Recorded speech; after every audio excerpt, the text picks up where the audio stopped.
नमस्कार विद्यार्थी मित्रांनो, आज आपण व्याकरण या घटकातील विरामचिन्ह या विषयी आज आपण विरामचिन्हांची सर्व माहिती घेऊया.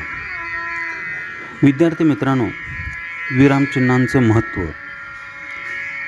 हे जर पाहायला गेलं तर आपले विचार, भावना आपण लिहून व्यक्त करतो. तसेच आपण अन्य व्यक्तींनी व्यक्त केलेल्या भावना, विचार वाचतो. हे वाचन कधीकधी मनालाही भावलेलं असतं, मनातल्या मनातही असतं. तर कधी आपण हे वाचन प्रकटपणानंही करू शकतो. कथा, कादंबरी, नाटक इत्यादी साहित्य प्रकारात अनेकदा संवाद, संभाषणे यांचा समावेश हा असतो. या व अशा सर्व ठिकाणी आपल्याला विरामचिन्हांचा वापरही करावा लागतो. आपल्या लेखनात वाक्यरचनेचे जसे महत्त्व आहे तसं विरामचिन्हांचंही महत्त्व आहे.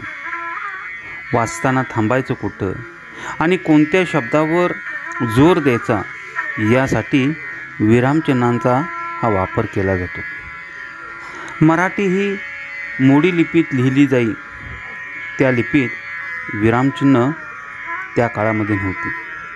संस्कृतमध्ये दंड सोडल्यास अन्य विरामचिन्हेही नव्हती.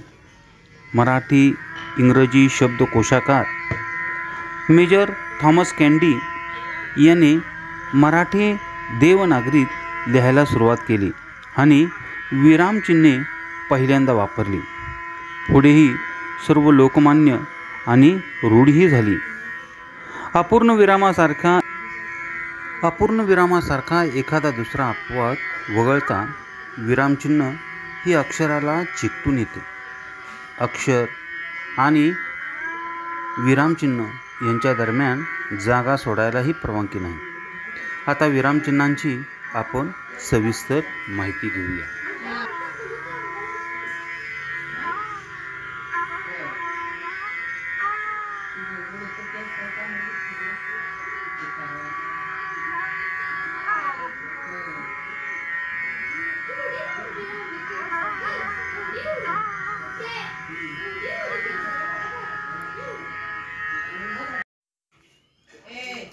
आपल्या प्रकट वाचनात विरामचिन्हांचे महत्त्व हे लक्षात घेऊन वाचन करणे हे एक महत्त्वपूर्ण असे कौशल्य आहे.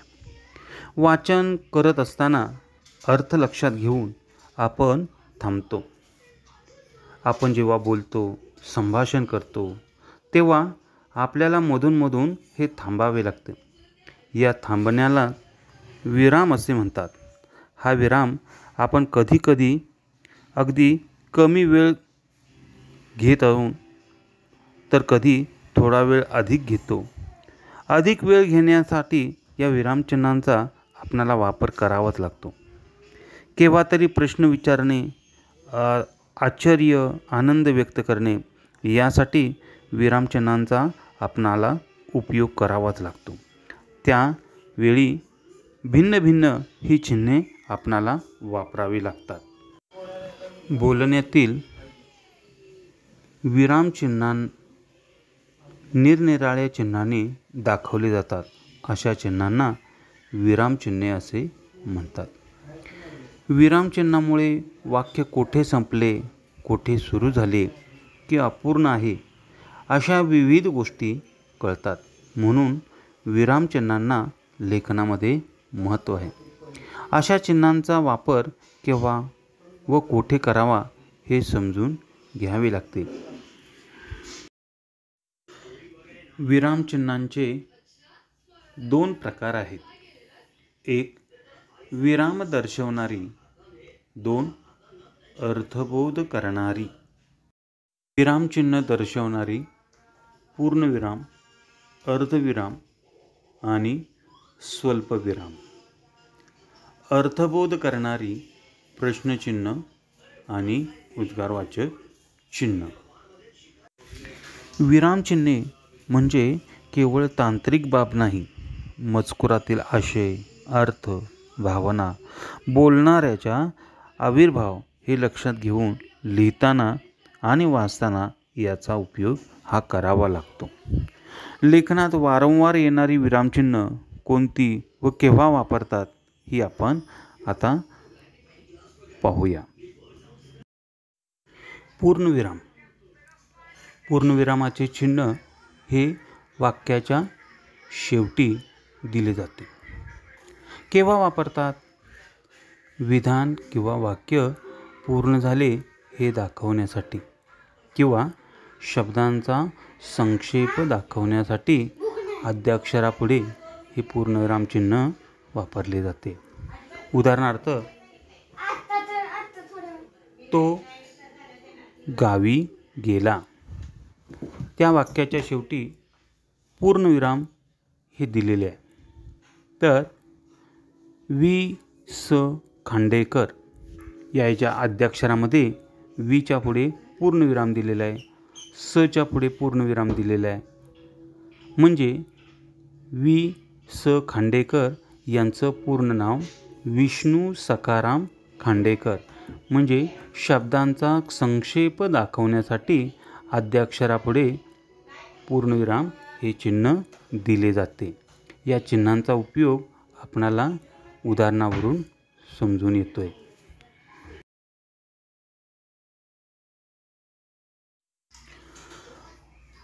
अर्धविराम हे चिन्ह दोन छोटी वाक्य उभयान्वी अव्ययांनी जोडलेली असताना अर्धविराम हे चिन्ह वापरतात.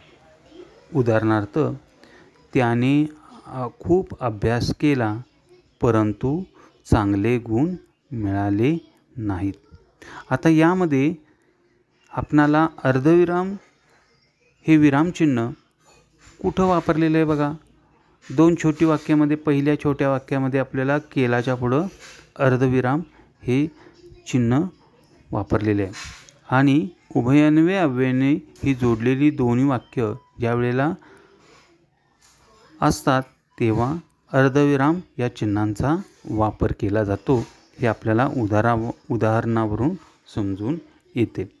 आणखीन एक उदाहरण आपण घेऊया. ढग खूप गरजत होते पण पाऊस पडत नाही. याच्यामध्ये सुद्धा आपणाला अर्धविरामाचा चिन्हांचा वापर हा करता येईल. स्वल्पविराम केव्हा वापरतात?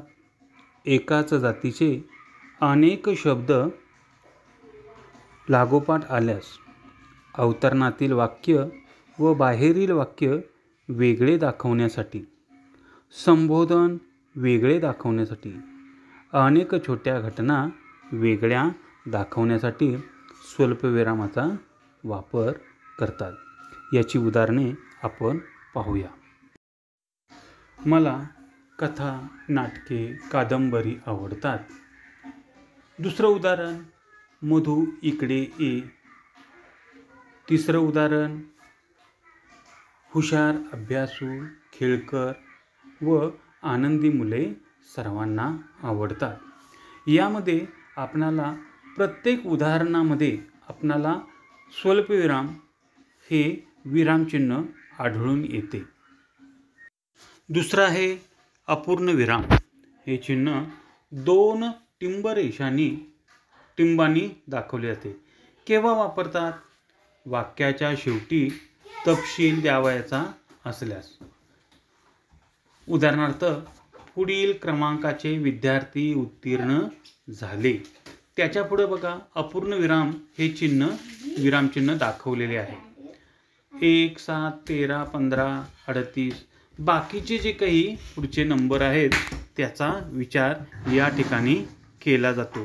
म्हणजे वाक्यामध्ये आपणाला अपूर्ण विराम हे चिन्ह दाखवल्याशिवाय पुढे आपल्याला लिहिता येत नाही.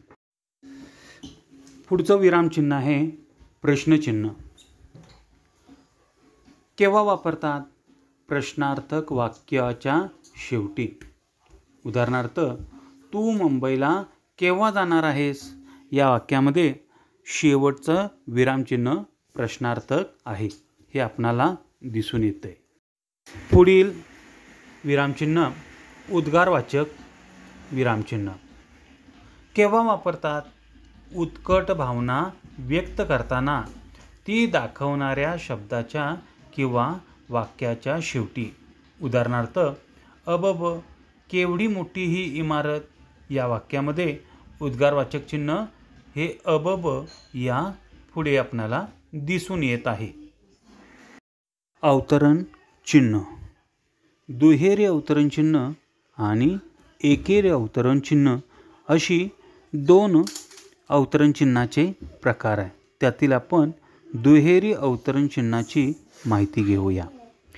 केव्हा वापरतात? बोलणाऱ्याच्या तोंडचे शब्द दाखवण्याकरिता. उदाहरणार्थ, तो म्हणाला, मी येईल. या वाक्यामध्ये बोलणाऱ्याच्या तोंडचे शब्द दाखवण्याकरता आपणाला दुहेरी अवतरण चिन्हांचा वापर करावा लागतोय हे आपणाला या वाक्यावरूनच पाहावयास मिळते. याच्या पुढचं वाक्य आपण पाहूया एकेरी अवतरण चिन्हाचे. अवतरण चिन्ह एकेरी केव्हा वापरतात? एखाद्या शब्दावर जोर द्यावयाचा असल्यास दुसऱ्याचे मत अप्रत्यक्षपणे सांगताना. उदाहरणार्थ, मूलध्वनींना वर्ण असे म्हणतात. वर्ण असे म्हणतात. यामध्ये वर्ण या शब्दामध्ये आपणाला एकेरी अवतरण चिन्हाचा वापर केलेला दिसतो. संयोग चिन्ह केव्हा वापरतात? दोन शब्द जोडताना ओळीच्या शेवटी अपुरा शब्द राहिल्यास या संयोग चिन्हांचा वापर हा केला जातो. सहयोग चिन्हाची उदाहरणे. उदाहरणार्थ एक आहे विद्यार्थी भांडार. दुसरं उदाहरण, पुढील कार्यक्रम शाळेच्या मैदानावर होईल. यामध्ये संयोग चिन्ह आपण कुठं वापरलेलं आहे बघा? पहिल्या वाक्यामध्ये विद्यार्थी आणि भांडार यामध्ये आपण चिन्ह वापरलेलं आहे. तर दुसऱ्या याच्यामध्ये शाळेच्या मैदानावर या ठिकाणी आपणाला संयोग चिन्ह वापरलेले पाहावयास मिळत आहे. अपसारण चिन्ह, त्याला आपण डॅश असं म्हणतो. अपसारण चिन्हाचा स्पष्टीकरण चिन्ह असेही त्याला दुसरं नाव आहे. केव्हा वापरले जाते हे आपणास माहीत असणे गरजेचे आहे. त्यासाठी आपल्याला त्याचं स्पष्टीकरण पाहूया. बोलता बोलता विचार मालिका तुटल्यास किंवा स्पष्टीकरण द्यावयाचे असल्यास. उदाहरण, मी तेथे गेलो पण. आणि दुसरा आहे, तो मुलगा ज्याने बक्षीस मिळवले आपल्या शाळेतील आहे. विद्यार्थी मित्रांनो, पहिल्या वाक्यामध्ये आपणाला अपसरण चिन्ह कुठे दिसतंय? ते वाक्याच्या शेवटी, म्हणजे बोलता बोलता विचार मालिका तुटल्यास. आणि दुसऱ्या वाक्यामध्ये आपणाला स्पष्टीकरण द्यावयाचे असल्यास, म्हणजे ज्या ठिकाणी आपण स्पष्टीकरण देतो त्या ठिकाणी आपण डॅश असं चिन्ह वापरतो. विकल्प चिन्ह केव्हा वापरतात? पर्याय दाखवण्यासाठी. उदाहरणार्थ, मी चहा कॉफी घेत नाही. या उदाहरणामध्ये आपणाला एक तिरपी रेष दिसते, ती पर्याय आहे. विकल्प पर्यायाचं हे विरामचिन्ह आहे. या विरामचिन्हांचा वापर त्यामध्ये केला जातो. स्वाध्याय.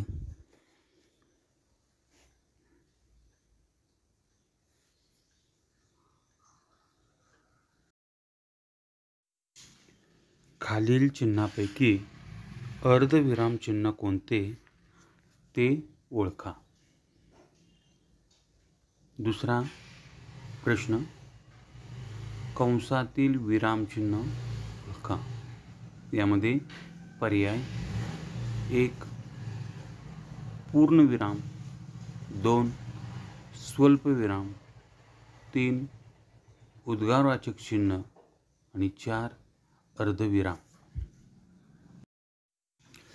पुढील वाक्याच्या शेवटी योग्य विरामचिन्ह निवडा. केवढी शुभवार्ता आणलीस तू. या वाक्यामध्ये पहिला पर्याय पूर्णविराम, दुसरा अर्धविराम, तिसरा उद्गारवाचक चिन्ह आणि चौथा प्रश्नचिन्ह. चौथं वाक्य आहे, 2 शब्द जोडताना कोणते विरामचिन्ह वापरतात. यामध्ये पर्याय आहे 1 योग्य विरामचिन्ह, 2 सुयोग चिन्ह, 3 योग्य चिन्ह, 4 अर्धविराम. पुढील वाक्याच्या शेवटी विरामचिन्हे निवडा. उद्या काय तो निर्णय कळेल. यामध्ये पर्याय 1 पूर्णविराम, पर्याय 2 अर्धविराम, पर्याय 3 उद्गारवाचक चिन्ह आणि पर्याय 4 प्रश्नचिन्ह. पुढचं उदाहरण, आश्चर्य, क्रोध वगैरे भावना दर्शवणारी चिन्ह ओळखा. त्यामध्ये पर्याय 1 उद्गारवाचक चिन्ह, पर्याय 2 अपसारण चिन्ह, पर्याय 3 दुहेरी अवतरण चिन्ह आणि पर्याय 4 प्रश्नचिन्ह. बोलणाऱ्याचे तोंडचे शब्द आहेत, तसेच लिहिणाऱ्याला कोणते चिन्ह वापरतात. 1 उद्गारवाचक चिन्ह, 2 संयोग चिन्ह, 3 प्रश्नचिन्ह आणि 4 अवतरण चिन्ह. एखाद्या शब्दासाठी असलेला पर्याय दाखवण्यासाठी दोघांच्या मध्ये वापरल्या जाणाऱ्या चिन्हास काय म्हणतात. पर्याय नंबर 1 संयोग चिन्ह, 2 अवतरण चिन्ह, 3 लोप चिन्ह आणि 4 विकल्प चिन्ह.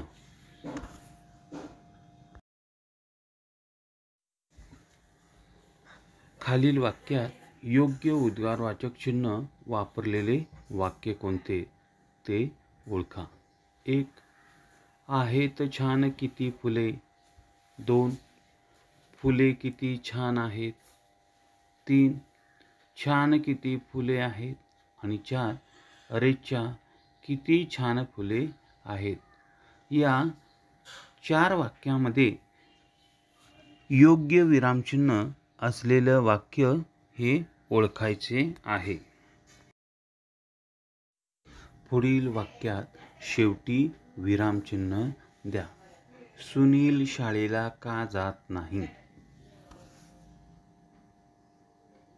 सुनील शाळेला का जात नाही. पुढील वाक्यात शेवटी विरामचिन्ह द्या. अबब केवढी मोठी ही इमारत. अबब केवढी मोठी ही इमारत. जयंताने मध्येच विचारले, कोण होते. या वाक्यात किती विरामचिन्हे आलेली आहेत. अपसारण चिन्हांचा वापर केव्हा करण्यात येतो. 1 संबोधन दर्शवताना, 2 बोलता बोलता विचार मालिका तुटल्यास, 3 अवतरण चिन्हाचा वापर करताना आणि 4 स्पष्टीकरण द्यावयाचे असल्यास.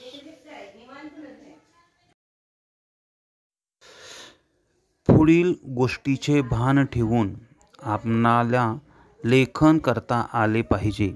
याकरिता खालील पर्यायातील योग्य पर्याय लिहा. 1 2 शब्दात अंतर ठेवणे, 2 विरामचिन्हांचा योग्य रीतीने वापर करणे, 3. वाक्याच्या ओळीतील सर्व शब्दांचे नाहक अदलाबदल करणे. आणि 4. परिच्छेद रचना बदलणे.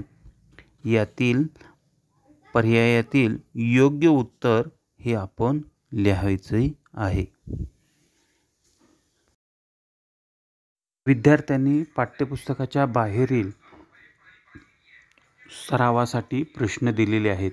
याचा फक्त सराव करावा. धन्यवाद.